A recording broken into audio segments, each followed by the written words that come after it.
Okay. Let's We don't have to use that. We can. Well, the problem is I'm gonna have to cut out the weird stuff before that, so it's gonna just sound like you just start bursting in hysterical laughter while talking for no reason. Excellent. Which is funny. Okay.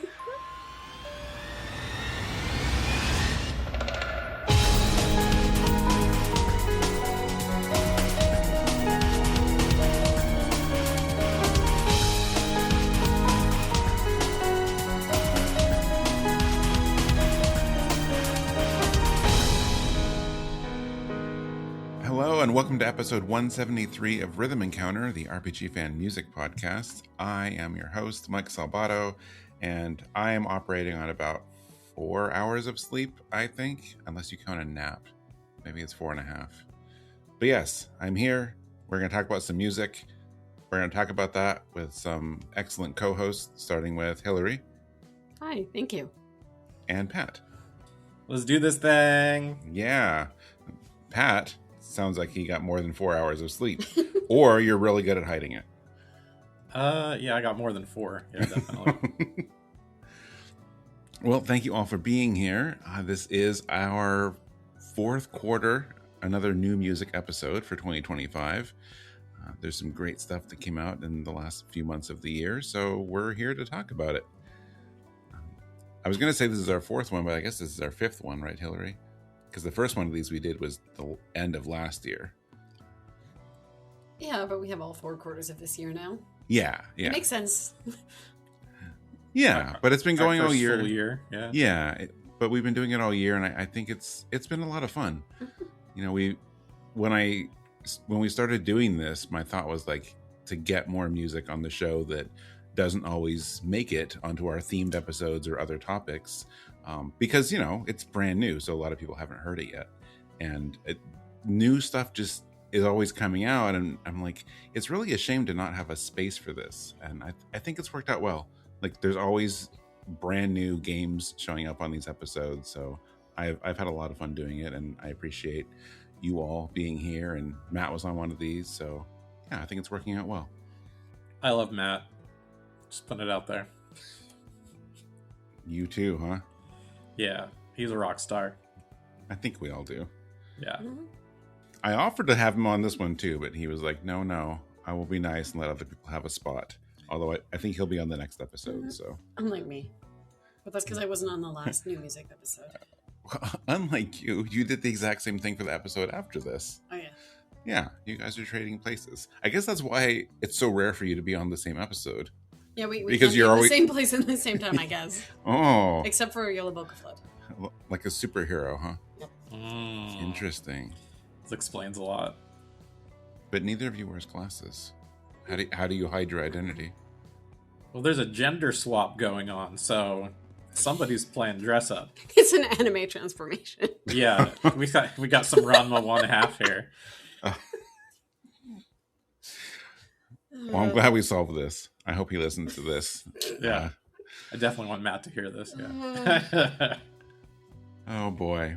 All right. So, as usual on these episodes, everyone has 2 tracks. We're going to talk about 6 new releases for the last 3 months, and I think we should get into it. Or at least I would say that if we had talked about what we've been listening to recently. Say I didn't forget this time.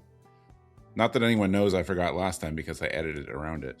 But yeah. So smooth. So smooth. I know. Again, 4 hours of sleep.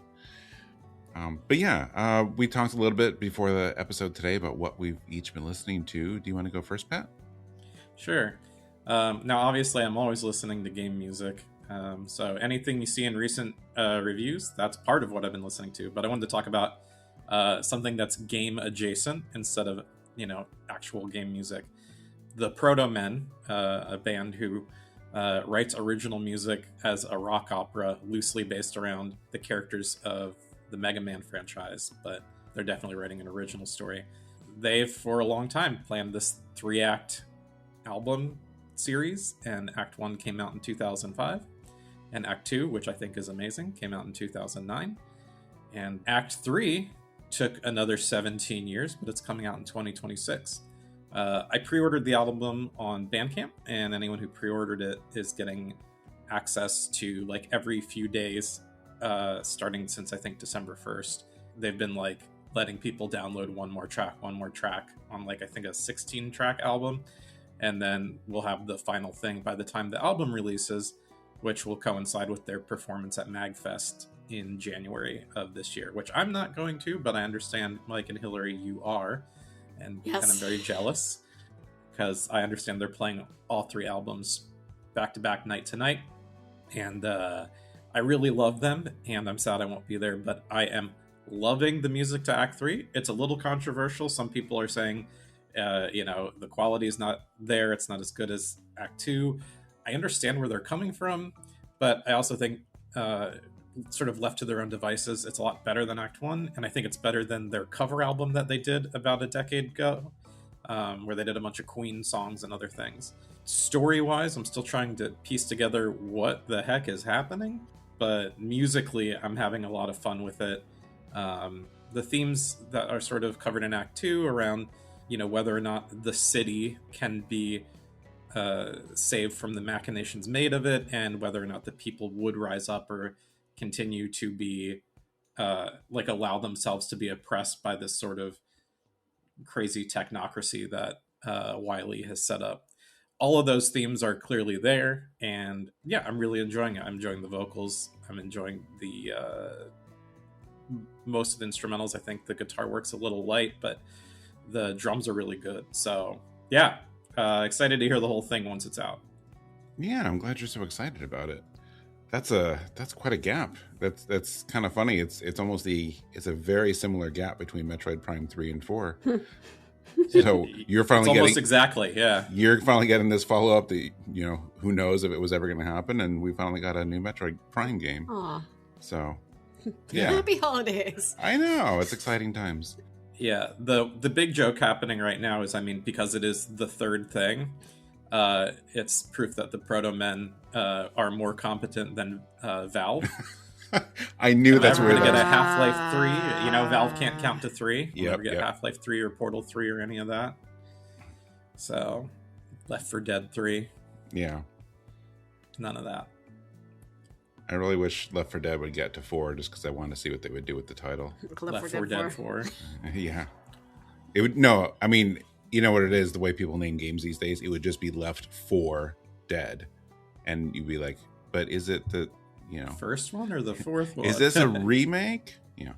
Yeah, they would well, do that. If we can get in to the room where the Proto-Men are playing at MagFest, right, we'll try to let you know. I know there's I'm sure they'll crank it up so loud you'll hear it outside. Oh, that's true. Yes. That's true. We'll stand in the hall and let you know. Awesome. You want to go, Hilary? Sure. I will let you talk about the live music that we saw recently. But I will just share really quickly that I had a lot of fun, as I was listening to music from Dispatch. Prism's voice actor is a musical artist named Thought Squad, so I started listening to some of her music, and if rap and that kind of genre is your thing, it's really fun, really high energy. And she performs, I think, during one of the scenes in Dispatch, so if you've played and you like that scene, it might be worth checking out. Yeah, you show me, a little bit. I'm guessing you listened to a lot more than I did, but it was definitely a fun experience and more reason to play Dispatch. Well, thank you for letting me talk about it, but yeah, last week Hilary and I saw the 8-Bit Big Band, mainly because they just have a tradition of showing up in Boston every December for the last several years, which is really convenient for us. I'm glad that he wants to come out and play here, and it's just been like a holiday tradition for us for 4 years, 3 or 4. And it's super cute. It feels very much like a hometown show for them because they're Berkeley based. Yeah, the Berkeley Music School of Music. Yeah. So no, it's good. They have some they always have local people there along with some others, and it's so much fun. They played a lot of stuff this year that we haven't heard them do live at all. They had I forgot the singer's name. She was so great. but they had someone up there to sing some of the Persona 5 music. They sang Snake Eater, which is just a blast live. That was a lot of fun. I screamed for DuckTales. You did scream for DuckTales. They let you. That was fun. They let you vote. They'll put up like, hey, who wants to hear this? Who wants to hear this? And whatever gets the most cheers is what they play. And Hilary helped push the Moon theme from DuckTales into existence.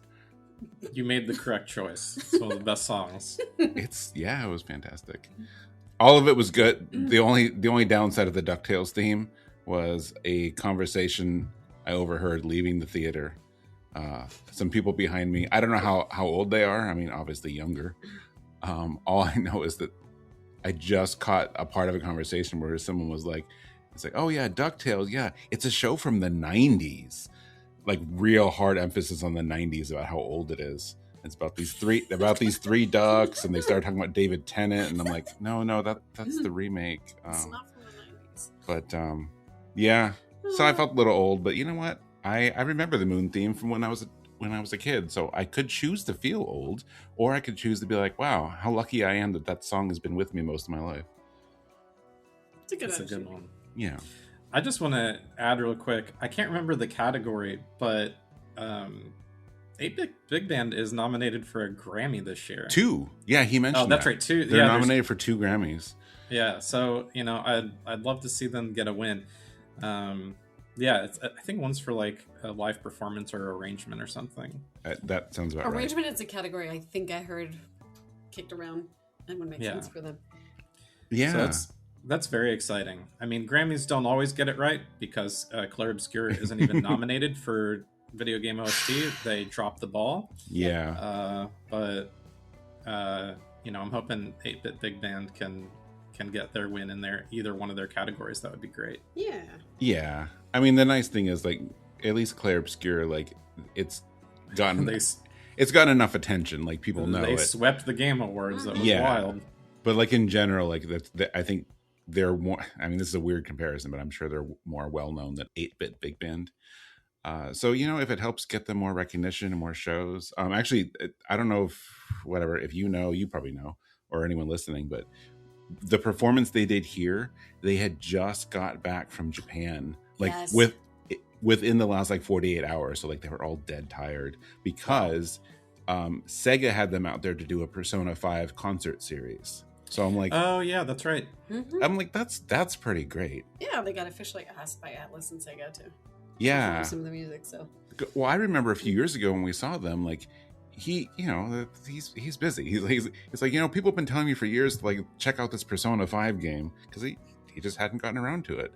And then they started playing it, and they went from like that, and like a couple years later, oh, can you come to Japan to like feature in these official Persona concerts? Really, really cool. So I'm happy for them, and whether or not they win something or get bigger, like they deserve it. So obviously I like them a whole lot. It was impressive. Like, I think this year he actually asked like how many people in the audience were musicians, and the crowd was packed with musicians. Yeah, which was also just really neat to see. Yeah, I imagine a lot of Berkeley alum are very dedicated to seeing them. Mm-hmm. Yeah.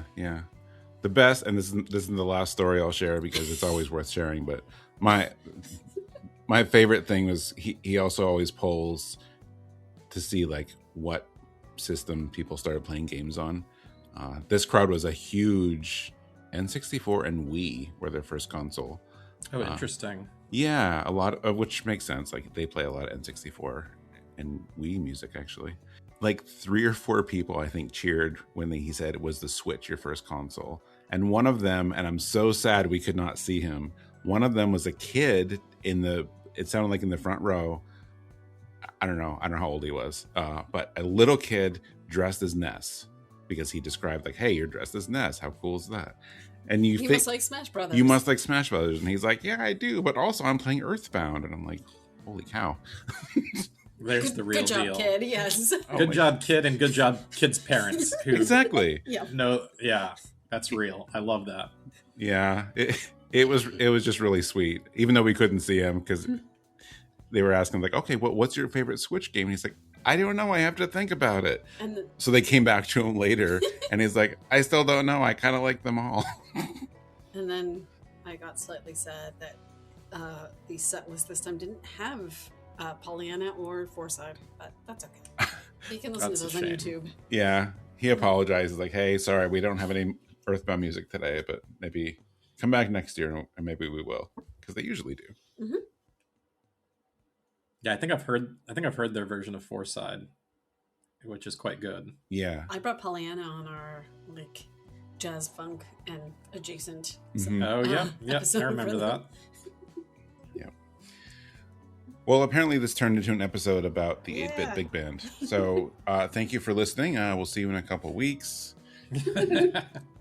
I mean, we have fewer songs than normal, so. I know. Just, I get so excited to see them every year. It's hard not to talk about it. Yeah. This is a good outlet. So, but yeah, I think we should get moving here. And I guess I get to talk some more because the first track is mine. So our first new song today is Legendary Hero. ROZEN released a new album called Ballads of Hyrule 3. All three of these albums are so good. So this is Legendary Hero from the Wind Waker. It's composed by Koji Kondo and arranged and performed by ROZEN. That was good.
All right, so that was Legendary Hero. What a great one. This album really has so many great songs and arrangements, as he always does. This is a great series. I mean, outside of Ballads of Hyrule, he also does other Zelda albums, and every single one of them I enjoy so much. But there's some fantastic Ocarina of Time songs on here. There's a really great Song of Storms arrangement. I was so close to picking the Temple of Time because that's a personal favorite, but I wanted to not just go with the obvious Ocarina. So here we are with Wind Waker. Partially because I think Wind Waker gets less attention overall. I feel like it's getting popular again, but I don't know if its music really gets as much attention as some other games in the series. So, or as much as it deserves, to be quite honest. Oh yeah, absolutely. But and then this song, like this is like the intro in to the game, and I'm sure it's been arranged and remixed and been other places, but I can't think of another one. Because obviously it doesn't get as much attention as some other stuff like Dragon Roost Island and really popular ones from this game. So It was so cool to see this, or hear this rather. But his take on this song is like, it's so regal and cinematic, and that's even like before you get to the vocal segment, right around the midpoint. And we actually listened here to Hilary and I listened to the original one just to quickly compare. And, I forgot that the original has a little segment in there that has the Zelda main theme and some other motifs and themes throughout. And this one doesn't do that. Like, I appreciate that he took this and didn't literally go like, here's the song, like I'm going to keep the Zelda main theme and do some other stuff, but added like his own touches and like made something really new and unique with this theme. And then I think it's like a minute before the end, there is a little bit more of that. You said recorder, you think? Yeah, it reminded me of like Aquabando or Recorder. Like it almost sounded like a chorus of ocarinas or something like that. And that's actually, I think, how the original begins. Just that very like, I'm going to tell you a story. Yeah. So I thought that was a cool thing to like put in at the end to like close out with a really nice twist. So I liked it a lot. I really appreciate, so I'm a fan of his and Revan's Nier arrangements, and some of the percussion and kind of the backdrop for this reminded me of the Forest Kingdom from Nier, which I really, really liked. So that made me happy to hear some of that. And you don't get a lot of like super elegant arrangements of Wind Waker, so I really enjoyed that aspect of it too. Just especially things like the string backup at the beginning, and there's like a shift to a higher piano that's, I think, like in the first third, like after the first third, somewhere in the middle, that is just really lovely. And he does a great job also of repeating that melody, because it's, like a lot of Zelda themes, it starts with a pretty simple melody, but there's a lot here to make it so it's not repetitive, which I appreciate a lot. Yeah, I was also going to highlight the upper octave work right on the piano. I think it's for me, it's one of the highlights of the arrangement. Mm-hmm. Yeah, for those of you who might be unfamiliar with ROZEN, ROZEN, he really does some incredible arrangements with sort of whatever he can get his hands on.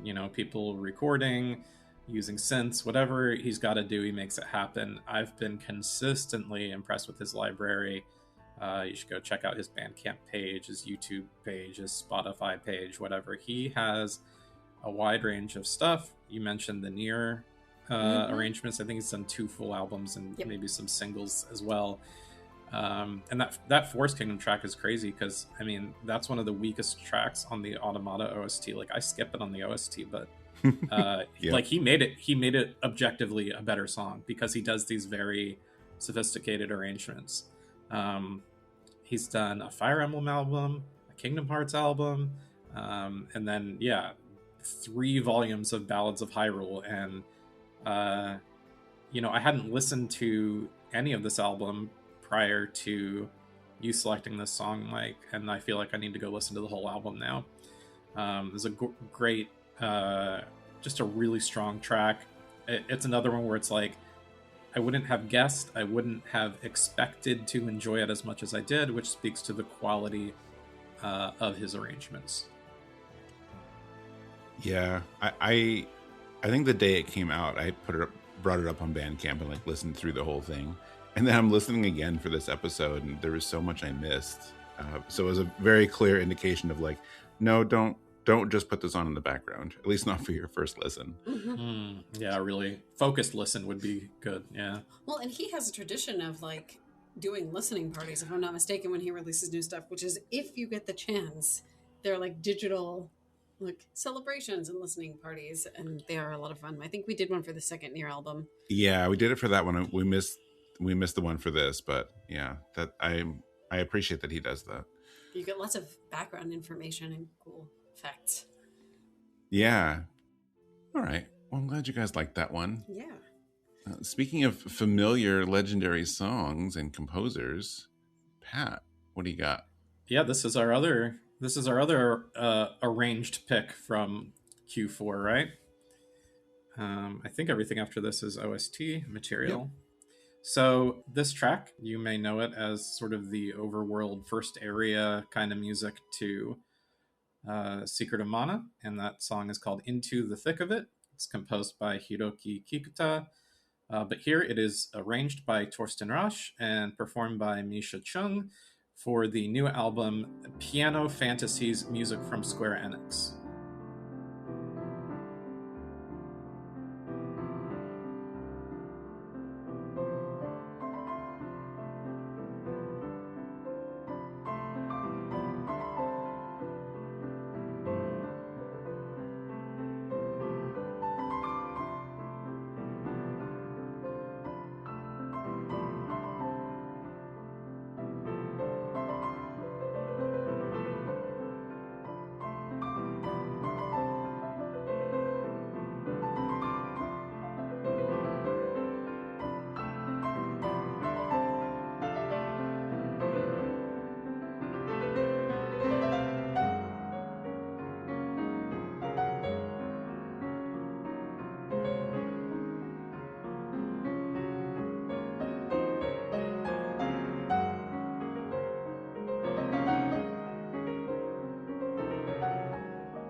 So that was a piano arrangement of Into the Thick of It from Secret of Mana.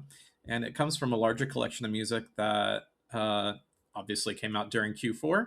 I think it was an October release, maybe a November release. We just had the review of it go up on the site from yours truly. This is sort of a cousin to a really great album from 2010 called Symphonic Fantasies, music from Square Enix, produced by I don't know if it's Merignon or Meregnin because I'm a dumb American. But Thomas Berker and a couple of other folks put together these really great symphonic albums. They also did Final Symphony after that, which was all Final Fantasy. But Symphonic Fantasies was 4-act or 4-movement thing that had Secret of Mana, Chrono Trigger, the Final Fantasy series, and the Kingdom Hearts series. And hey, they did it again. This time they did it piano solo with concert pianist Mischa Cheung. They did not use the same arrangers or the same arrangements. The only thing that really makes them similar is that they're sticking to those 4 games or franchises. So it's not like a recycling, which I was really glad about. I was worried when I first saw it announced that that's what they were doing. It is not what they did. And as I mentioned in my review, each section definitely has its own character because they got a different arranger for each section of there's 3 tracks per game, so a total of 12 tracks. For the 4 games, I really think Torsten Rasch knocked it out of the park with the Secret of Mana section. I think it is far and away the strongest section, and of those 3, it's a tough call. All 3 tracks are good. It's Fear of the Heavens, which is the opening track, Into the Thick of It, which you just heard, and then there's a battle medley, which I didn't think I would enjoy, but nope, it's really good. It's really good. And so for me, it's either this or the battle medley as seriously the strongest track on the album. What I loved about Into the Thick of It is that it's slower and more sort of, gloomy and plotting than you're expecting. It's definitely, slower tempo, slower BPM than what you'll find in the source material, like the actual game. And at the same time, it's the brightness, the brilliance, the sort of I'm walking through woods and fields and this is magical. That's not lost one bit. The soul of the composition is fully there, and yet they're not afraid to do the occasional bit of reharmonization to throw you off, a little bit of rubato to be wait, when am I, I just imagine being the boy, the main character, and I was going to step forward, but I took a little misstep. I'm walking to the left. Oh, a monster snuck up on me. There's something to this arrangement and the interpretation of Mischa Cheung's performance that really brings this one to life for me. I have listened to this this track, it just came out a few months ago. I think I have over 40 listens on just this track. I love this track. It might be one of my favorite single arrangement songs of the year. It's just, I love it. You absolutely stole my note about the rubato and some slight tempo changes. Sorry. No need to apologize. I think that really helps it because you're right. I think they downshifted the overall tempo from what you'd expect, and so I think those little accents really help keep the movement, which I think is so important to the piece. Overall, I'm just so impressed how they translated this, dense, complex, busy Kikuta track, because there's so much going on in this. I think that's one of the things I love about the Secret of Mana soundtrack is that there's a lot of dense counterpoint and things happening and lots of different voices playing at the same time. And they translated that to solo piano so well.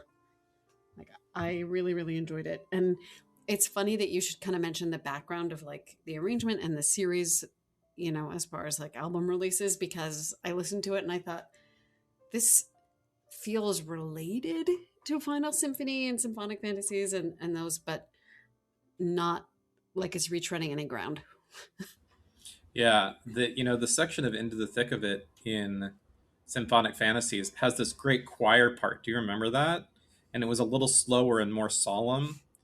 Yeah. And I felt like this piano solo arrangement, even though I think it's a completely different arranger, Torsten Rasch wasn't on the team yet. Mhm. I felt like that sort of slower and sort of sacred nature sacred vibe came out with just a piano, and it's like, how do you do that, man? But they did it. I feel like the only ground they retread, and the only reason I noticed before I started listening to this that this was related to the other ones, and of course this is what I would notice, is the font on the album cover. I'm like, I know that font. It's a You brand, would be the one okay? to notice that. I mean, I love that that's been consistent throughout them.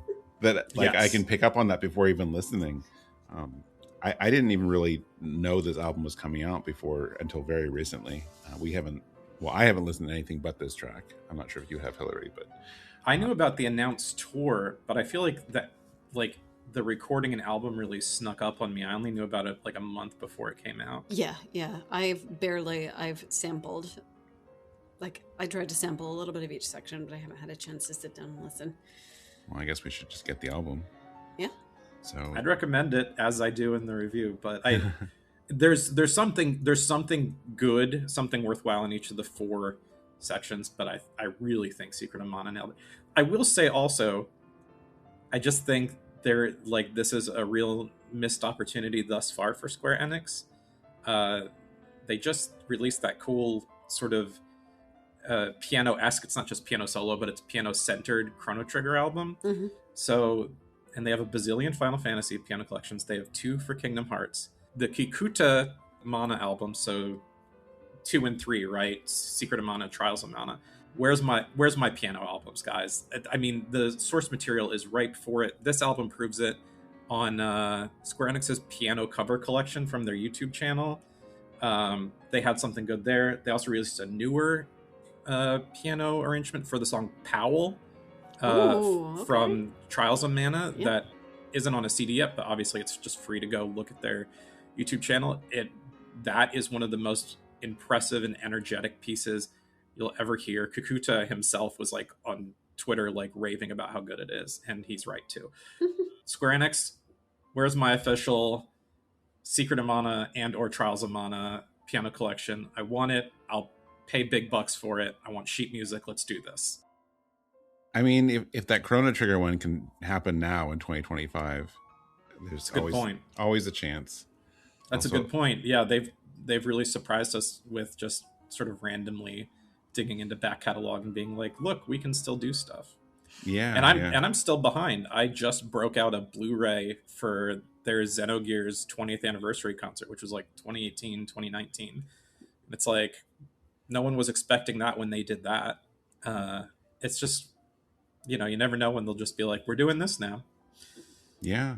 I mean, they partnered up with Toby Fox and they're doing Undertale albums in 2026. Yeah. Which is wild. Did not see that one coming. Mm-mm. Yeah, multiple albums. They got some sort of synth dance album, and then they got Yoko Shimomura producing like a piano collection. Ooh, I mean, okay. what a full circle moment. Yeah. Right? It's crazy.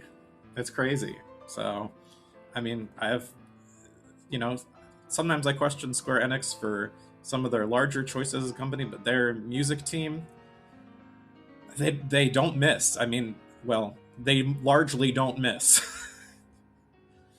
Hey, so on this song, I had a few thoughts.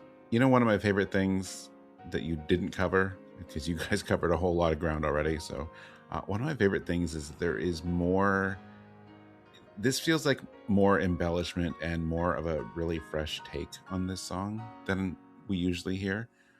I mean, I love the soundtrack anyway. I love the song, the soundtrack. It's always a good time, but it's also, because it's so popular, it's something that has been arranged and remixed and performed. Yeah, it's been arranged to death over the years. So many times. So I feel like, with anything else, like the more that happens, like the harder it is to do something really unique and stand out from the others. And this one really does that. I appreciate that it wasn't, this is what I thought this would sound like on piano, like that, which would still be good. But no, like it it really caught my attention as being something, a way in which I have never heard this song. So I like it a lot. There's around I think like the 3.5 minute mark too. Like there's this cool like piano hit like towards the end of the song that just, it's very, very dramatic. Yeah, they go big at the end there. I do love that. And I will say, yeah, a lot of arrangements out there, because the original synth is using like really cool percussion, and it's guitar and then woodwinds, and so a lot of arrangements just try to emulate that, or are just live performances of that, which is great, and they try to keep it up tempo. So there's sort of competition for a lot of music to sound like that when they do arrangements. And then I've always thought if you tried to do all of that piano solo, you're just going to fail. And Torsten Rasch was just like, well, you don't let the piano become a hindrance. You find a way, right? This is, our music theory around why 8-bit music is so good with 3 channels. You harness the limitation and turn it into your strength. That's exactly what's happening in this arrangement. So, speaking of iterating on some inspiration, my next pick is from Demonschool, which is heavily inspired by old SMT and Persona games. And the track I am bringing on from Demonschool is Tuesday Overworld Investigation, and that soundtrack is by Kurt Feldman.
This is really hard for me to not start with a, for me, it was Tuesday reference. But that's not why I picked Tuesday. I will admit, like, okay, so Demonschool is very Shin Megami Tensei and Persona inspired, which means a lot of the actions you're taking in the game are broken up into different categories. So you've got like some investigation, you've got battles, and you've got kind of like story scenes. And they are very clearly labeled in the soundtrack. And so I wanted a through line with my other track, which we will talk about, you will see it is also grouped into this next little group, which is, I guess, like investigating and crime soundtrack stuff. But I wanted something that still kind of fit that mystery vibe. And I guess all my tracks today are also sort of in that kind of more modern, like synth wavy kind of category. But Tuesday was the day of the week that just happened to fit that vibe the best in my mind. You know, I gave the weekend and I gave the other days of the week a chance, but this was... I gave the other days of the week a chance. Yes. And they all let me down. Not necessarily. No, this is the one I just fit best with my other track, and that's part of the reason I wanted to pick it. But I also think it was just a very representative of like the quality, especially of the investigation tracks. Like, they're really good. They really set the tone so well. So I hope you all enjoyed. I think another little trend I noticed between this and some of our other tracks is that there's some really good call and response phrases in this song that contribute to the atmosphere. But yeah, this was the last one I picked, and I thought it was a good complement to the other kind of mystery tracks. Yeah. I'm glad we're talking about this. And, you know, of course you have to acknowledge that there is an influence of SMT on here. But this song, I think, is a good example of how this game has its own identity. It isn't like, oh, we're just influenced by this. Like, we are our own thing still. Yeah.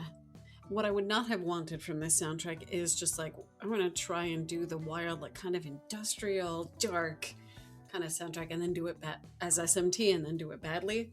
So yeah, and you know, this track in particular, it's so catchy. It's catchy, but it's also really chill. I really love that kind of feel for an overworld theme, or when you're, well, I assume based on the title, investigating things.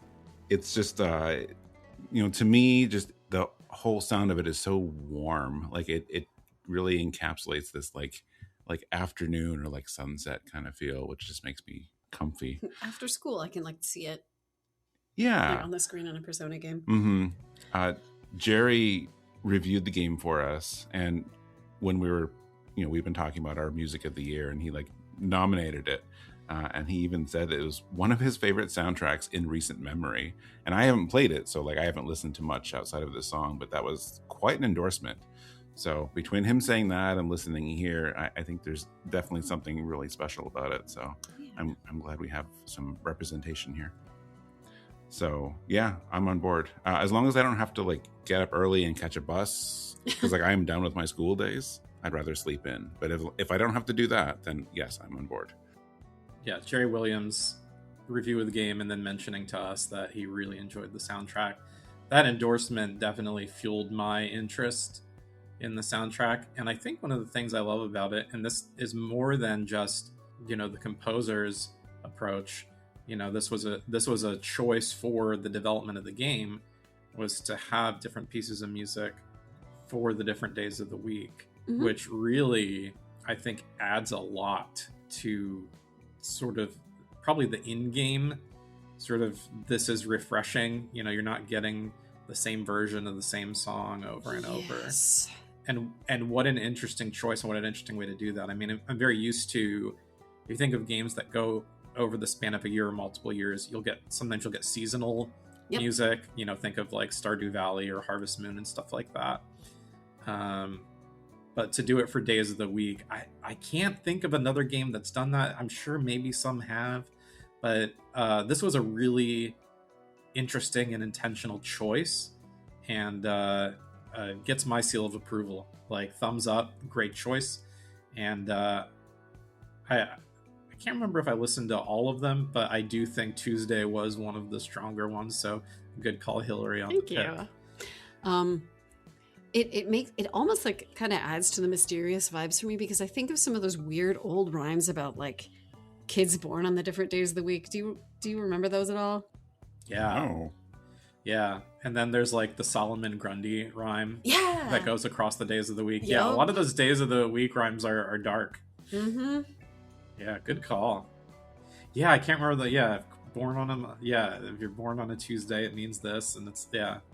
I need to go look that up, but it's dark, and I think that also kind of, the way they leaned into days of the week kind of gives me that vibe as well. And you think about that a lot with school. Yeah. Like, what day of the week is it? Oh, it's a Wednesday. It's So Monday. today I have gym class. Okay. Yeah, I do like that. I hadn't actually really thought about that. I like that insight, Pat, about instead of like, annual or seasonal music, like days of the week. It is something new that I don't know of elsewhere.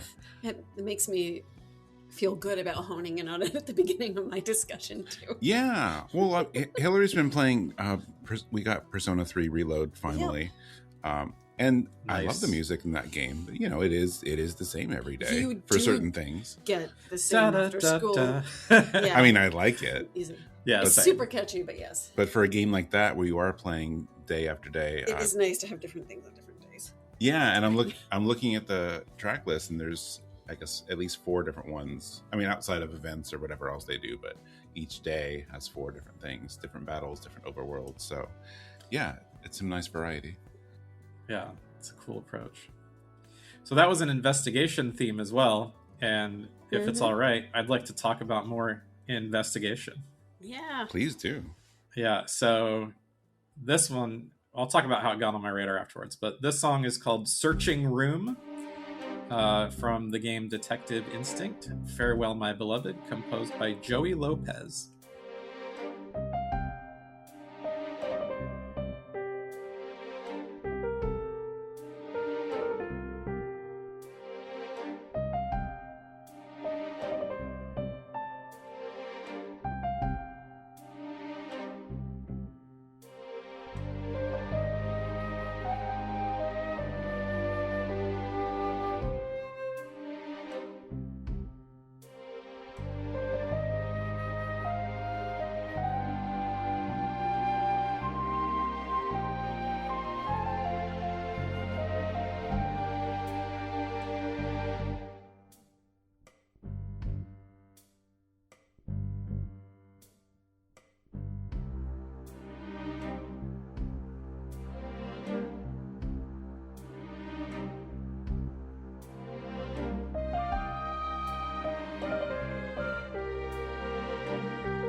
So, yeah, I think that was a great piece of music. I want to start by mentioning how this one got on my radar, which is our esteemed colleague, Audra, who writes many a fine game review covering lots of sort of visual novel and VN adjacent games.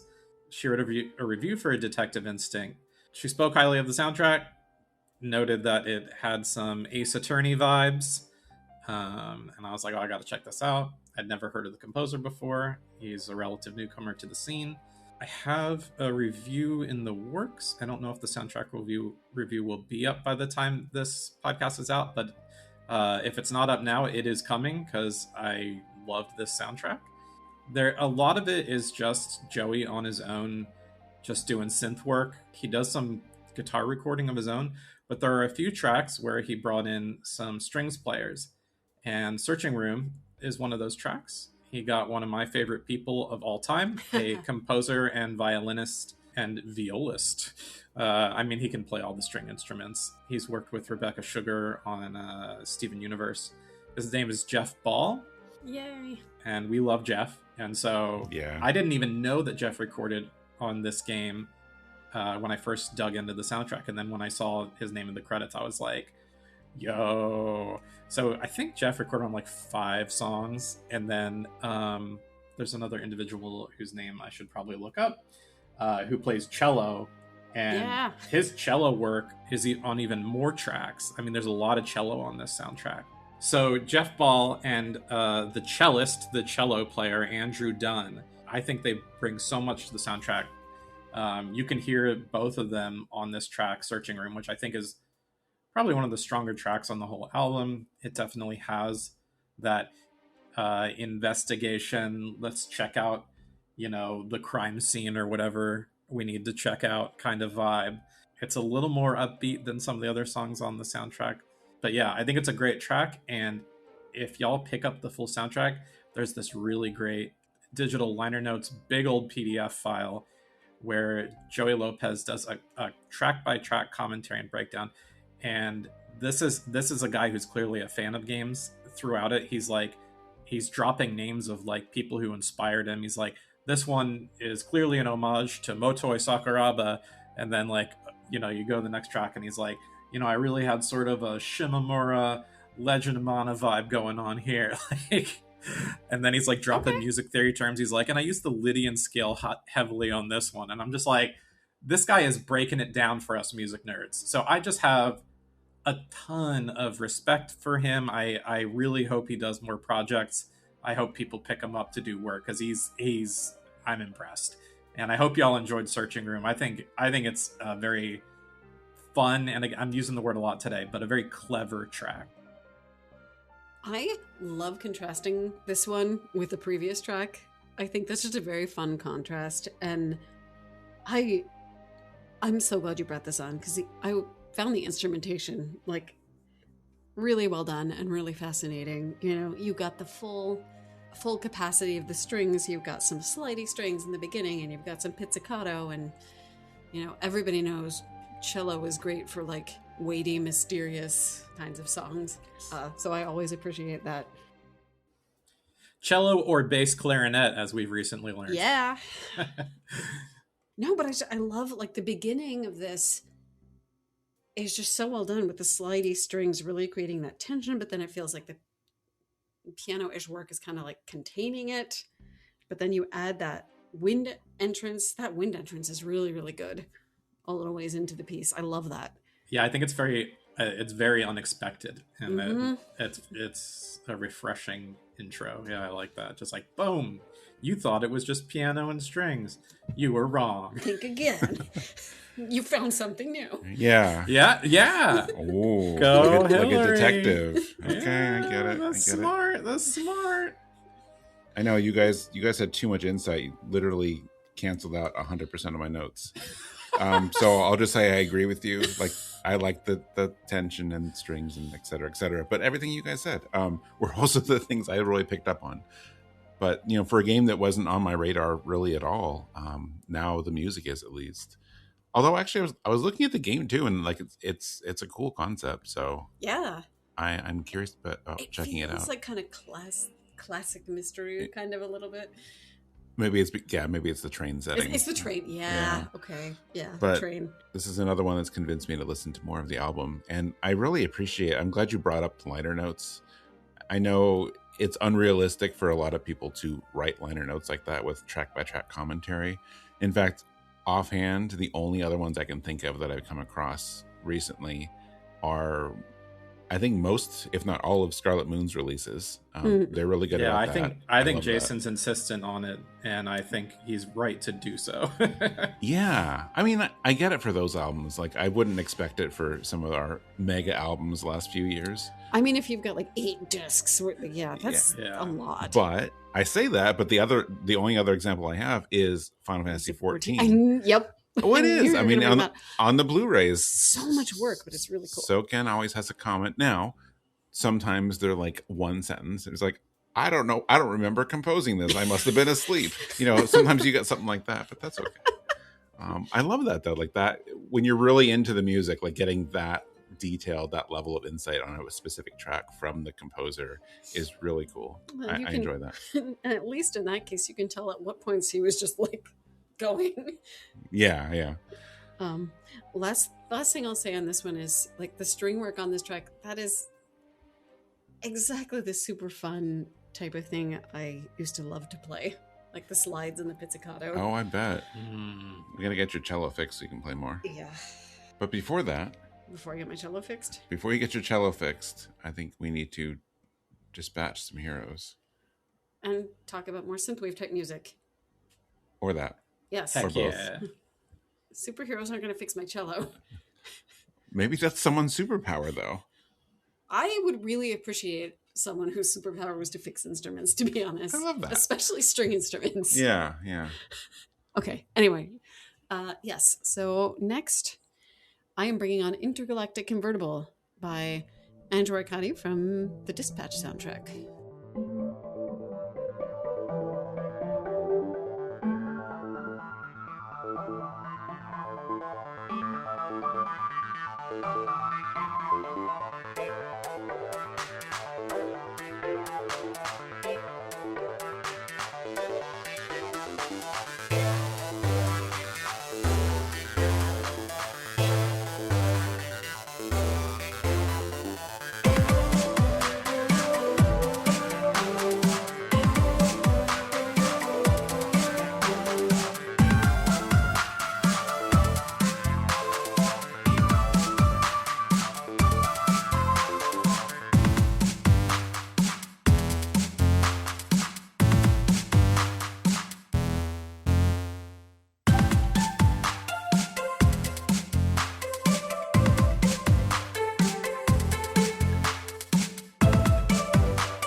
So, Dispatch. Very excited about the game in general. I will just share a little bit about it. It is a Telltale style, creatively driven by people who used to be at Ubisoft.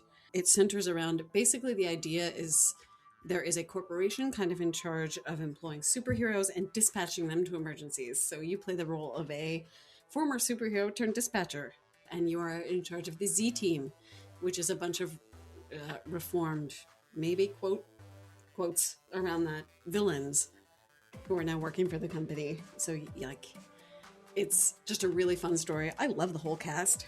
Luckily, the music is also extremely high quality. It's got a great kind of synthwave, maybe a little city pop at times sound to it. And I'm amazed at how well it works for, because it's a superhero story, right? So you have some like action sequences. There's a bar fight.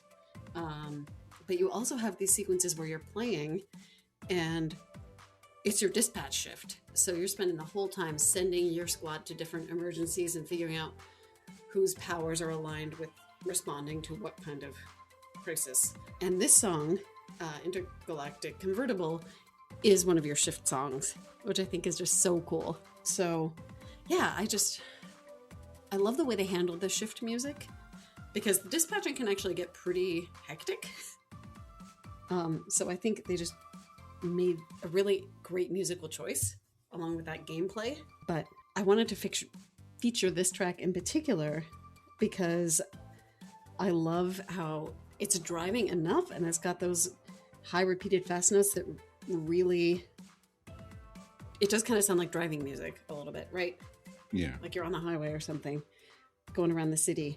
And it's also got a rocking guitar solo. So, that's very fun. Yeah, I think it's very good driving music. Right? Yeah, it has a bit of that 80s retro feel, but I mean, it's definitely got the polish of, the music of today. Yeah, it's polished, and like lo-fi, I think, Pat, even maybe you and I specifically have talked about, like, lo-fi is a style of music that's really kind of difficult to do well, and I feel like this sort of synthwave, old, maybe a little bit like city pop or 80s kind of music can also be really hard to do well, but I think they nailed it. Yeah, I think there's a lot of people pushing out kind of like, oh, this is a trend, so here's our half-baked arrangement or our half-baked original composition in this style, and it's just like, don't do it unless your heart's in it. And I don't know, I felt like this one was really strong. Yeah, I also think it was a good pick from the OST as a whole. I think the OST does have plenty of great tracks. I will express my frustration that the game has 8 episodes, and then there's 4 digital discs or partitions, and the way the album's been distributed thus far, it's like you can buy it on Steam or listen on YouTube. I guess I'm just complaining because it's not on Bandcamp, at least not yet, as of recording, and I love Bandcamp. I don't know why. It's just... Me too. You don't know why. I think you know why. It just feels so artist-centered. I don't know. Yeah, buying music on Steam feels weird to me because you purchase it and then you got to like dig through local files to find where it downloaded, and it's just... And they want you to use like their Steam player, and it's like, I'm never going to use this, man. Like, I have my own... I got my own thing going. I don't want your thing. Maybe I want this music with all my other music. Maybe I want to cleanly download it. I'm gonna be able to choose between MP3 FLAC or a bunch of other formats. And now Steam will often offer that, but Bandcamp, the way they handle it, is really great because you just, as an artist, you just upload all your stuff uncompressed, and then it's like people can like have it downloaded in like 9 different compression formats. It gives you a lot of choice. Yeah. And maybe there'll be a complete release on Bandcamp in time for the next Bandcamp Friday. I would love that, where all your proceeds go to the artist. Yeah, which I figured was one of the reasons you like Bandcamp. I saved my purchases for Bandcamp Friday because I always want 100% to go to support the artist. I mean, I don't know if people think about this. I know this is totally an aside, but if you purchase one album for an artist and you spend $10 on that album, that's the equivalent of like millions of listens on Spotify. Like, Yeah. the amount of money, the amount of money they get per listen is like 1/50th of 1 cent. It's insane. So if you're just like, I support this artist, I'm gonna like purchase their music directly. Like, I think it means a lot to artists when people purchase their music. So think about it. Yeah. Yeah. So my main note on this song was synth intensifies. I know that's better as a visual gag when you put it in the little brackets as subtitles, but that's okay. Anyway, that's my note. No, I really enjoyed the, like you guys said, the synth wave, and like really the sort of 80s feel to it. Between the synths and the guitar solo, I'm like, oh man, this is taking me back. That is a very 80s guitar solo, actually. It is. Like, I guess the genre, obviously has some roots in that time period 100%. anyway. But the fact that there was also this like guitar solo in the middle, like, really solidified it for me. I don't know what it would have been called back then. Today we would call something like this a banger, right? But I was not a cool kid in the 80s. I'm not a cool kid now, but I definitely wasn't a cool kid back then. So I'm not sure what we would have called it, but whatever the 80s equivalent of that is. I was going to go with rad. I still say rad. I was going to say radical, actually. Okay, so maybe you and I were a little cool. Pick your descriptor from like the Star Road level names from Super awesome Mario. And radical, and yeah, okay. Tubular. Mondo. Oh, I like tubular, actually. Okay. Tubular is good. Yeah. Those were the greatest level names. Thank you for saying that, Hilary. You're welcome. What a throwback. There's a frame of reference for you. Yeah. All right. I also just want to point out how the melody in this one, like, for a brief second, sounds like somebody that I used to know. If you all probably know that song. Uh-huh.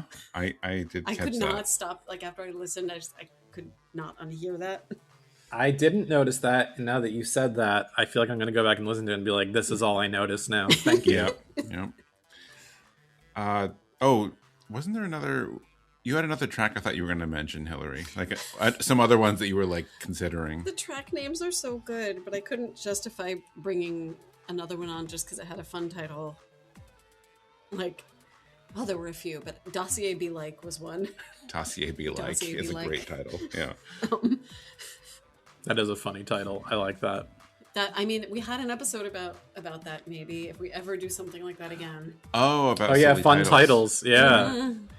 Yeah, we should do a part 2 on that one. I like that. Okay. I mean, if it's a reason to hear more music from Dispatch, then I'm all on board. All right. Are we ready for our final track today? Yeah. All right. Well, our final one today is my second one, and it is from Absolum. This is Green River by Gareth Coker.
right, so that was Green River.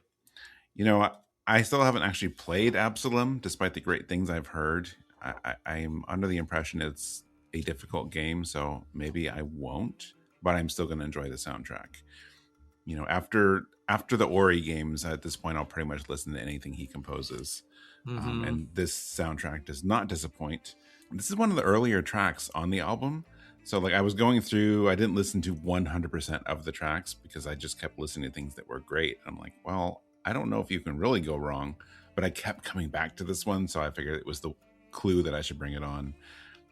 The strings especially are what really, really pulled me into this one. There's also a strong piano here, and the piano works well in tandem with the strings, but this one, it's all about the strings to me.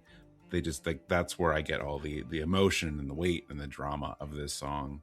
And I love how it just builds up throughout. Just a very, very satisfying listen, really beautiful. I would really expect nothing less. And I know we talked about how this really meshes with something that you brought on. I think it was for Music of the Year a while ago, which is another game that he composed for, which was Ruined King. You brought a battle theme from that, I think. Yeah. And stylistically, it's pretty similar. And I was really happy to hear something like this again from him with that very kind of adventurous, almost shanty kind of vibe. Yeah, he's got a real distinct sound. I think the soundscape for the Ori games is pretty remarkable. If you've played the games, I think that music sticks with you. You hear something like it again. It's probably Coker back in form. He is a pretty active composer if you look on VGMDB. He's done plenty of other projects. I knew him from some games before Ori, and I can't remember what they were, but they go back to 2011. So he's been in the biz for a while. And yeah, I think even as I'm saying, he has sort of a recognizable sound, and I heard it here with Green River. I do think the Absolum soundtrack is a step away, a little more breadth covered than the Ori soundtracks in terms of genre or style of music, while still sort of maintaining that core adventure vibe, if you will. That's really hard to describe, but I think he does a really good job with maintaining a rhythm or tempo without going hard on percussion, which is, especially if you just have no technical percussion instruments, to be able to define your rhythm through the work of the other melodic instruments, especially when you have a bunch of sustained chords in the background. It's easy to get lost, and I feel like it's rare that I get lost or that I would want to get lost. And I feel like Green River is a really good example of I know what's going on. The music's set, I got it, I got the tempo, I got the vibe, but he's doing it without sort of overloading or overwhelming me with what we would normally think of as rhythm or percussion. I mean, it's there, but it's not, overloaded. And I think that's one of the things I appreciate about him, as a composer. I feel like I've noticed that over the years, that he does that well. And I thought Green River was a good example of that. Yeah, absolutely. I was thinking about that a little bit too, because Ori, I can't think of much that he's done that is really percussion heavy off the top of my head. And I think one method of kind of doing that sometimes is to get some good call and response going between the different voices, which I definitely noticed in this song. Yeah. This isn't the first time that you mentioned call and response, and I think you are right to note it. There's a lot of AB good stuff happening across many of these tracks. This one just kind of reminded me of, I think I already said it, but kind of folky, folk song, sea shanty, something like that. Yeah, very folk. All right. Well, I think we had a good lineup here. I will remind people, okay, it's not a reminder, I didn't say it at the top of the show, but on these episodes, we also always post a list of all of our considerations for this topic. So I hope you enjoyed these ones, but also be sure to check out our show notes and see the full list of everything else we considered. I'm just going to mention a few highlights just to put them out there, but we do have a list and links to check those out. But Battlesuit Aces, not a game I have played yet, but that soundtrack came out, and that game looks pretty promising. Pat, you mentioned that Chrono Trigger piano soundscape arrangement album, which I actually just got yesterday, thanks to a very good friend. Oh, yeah, it's neat. We'll get to it on another episode. I'm sure it's a neat album because it's not a piano solo album. Yeah. What else? We have another soundtrack. I'm guessing the final soundtrack for Final Fantasy Brave Exvius. Yeah, that's the final volume. The Final Fantasy Tactics Complete soundtrack that we talked a little bit about in the last episode, or one of our last episodes actually, because it came out like right at the end of our range. That's right. Yep, and it's the one with about 30 previously unreleased tracks. Yeah. So there's a lot to love there. Yep, very exciting. Sean Shafiansky's jazz arrange Xenogears album. Star of Tears, so good. Octopath Traveler 0. We were really excited that there's an Octopath Traveler Break and Boost Volume 3, but at the moment you can only get it in like this big, expensive, limited edition pack in Japan. Unless you know something else. No, right now it's just a pack, and I suspect they'll retail release it in the coming months. They'd be foolish not to. Yeah. They do. So, yeah, anyway. Don't need to cover the whole list, but definitely go check those out. A lot of good stuff. Ton of good stuff on this list. I'm happy with the 6 we had, though. So thank you guys for your picks. A lot of fun. Can I mention just one on it real quick? Okay. I know we just did the Claire Obscure episode. And it's like we recorded it, and then the Game Awards happened, and Claire Obscure swept. And like alongside sweeping, they're like, by the way, here's a DLC that we just released for free. It's called Verso's Drafts, and here's the soundtrack for it too. So I think it's only 8 tracks. It's a short listen, but like it's pretty cool. Mm-hmm. It is. I'm glad you brought it up. I skipped it over because I feel like I talk about the game too much, but I don't mind if you talk about it. Oh, thanks. Yeah, I just thought I think just the nature of it, that they planned to drop a free DLC on the same day as Game Awards. That was classy. I dig that. It was. Okay. So, unsurprisingly, we had several debuts on Rhythm Encounter today. 4 of our 6. This was the first time we've had music from Absolum, Demonschool, Detective Instinct, and Dispatch. So, wow, look at that. We have 3 Ds and an A. That would be really bad on a report card. Mom, pay attention to the A. Yeah. But yeah, I love when we have new stuff on the show. I'm sure it's not going to be the last time any of those games shows up on here. So we'll see when they pop up again. Coming next on Rhythm Encounter in a few weeks, we are doing our Music of the Year episode. So again, maybe one of these will show up again. Mm-hmm. And then after that, we're going to get back to a normal episode, which will be, well, is it normal? Matt suggested we do an episode that's exclusively overclocked remixes. Not that there isn't a ton of ways to get remixes and arrangements these days, but I'm really happy that Overclocked is still around and putting stuff out. They have a very, very special place in my heart. So. Yeah, me too.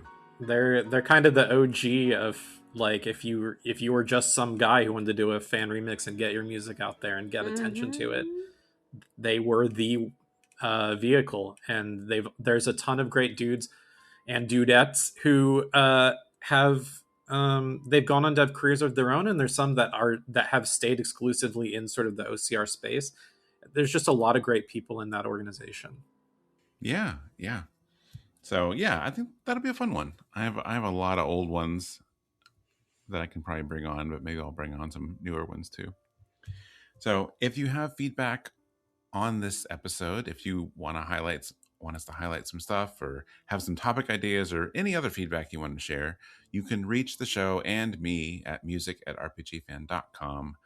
What is the best way for people to reach you, Pat? I am on Twitter and Blue Sky as Gameadactyl. That's the word game, the letter O, and dactyl. Good luck with that. And Hilary? Best way to reach me is my RPG fan email, which is hilary@rpgfan.com. Awesome.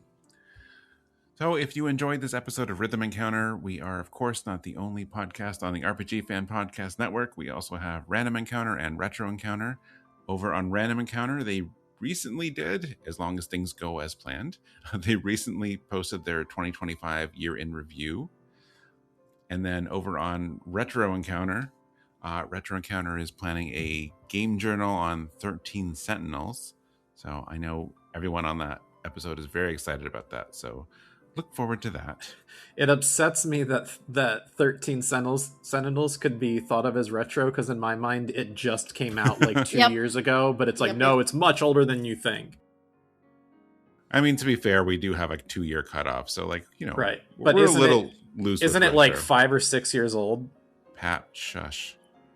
yes, it is definitely. That's the part that bothers me. Like, time doesn't make sense anymore. Right. Yeah, I think that'll be fun. Everyone's really excited about that. So check those out. You can find RPG Fan on most social media as RPG Fan or RPGFan.com. We have links for those in our show notes. Our website is rpgfan.com. We also have a YouTube, a Discord. We have a shop, rpgfan.com/shop. So check out our branded merch. Even though I recently learned we don't have notebooks anymore, there's still plenty of things there, other apparel and mugs and phone cases. So check it out. We would appreciate any kind of support if you want to buy some green merchandise from us. Lastly, if you enjoyed this, please leave us a review, a like, whatever, on wherever it is you get your podcasts, whether that's Apple Podcasts, YouTube, and so on. So yeah, I think that's it. So just one more time, I want to say thank you, Pat and Hilary, for being here, bringing on such great music. Thank you, everyone, for listening. And yeah, we'll see you in a few weeks for Music of the Year. Very excited. Yay. Thanks, Mike. Thanks, everyone. Meow. Thank you. I was looking to see if Hilary was going to do a Secret of Mana soundbite. I'm not sure what that would be. That weird intro noise. Yeah. Okay. Well, that's enough of that. Wow.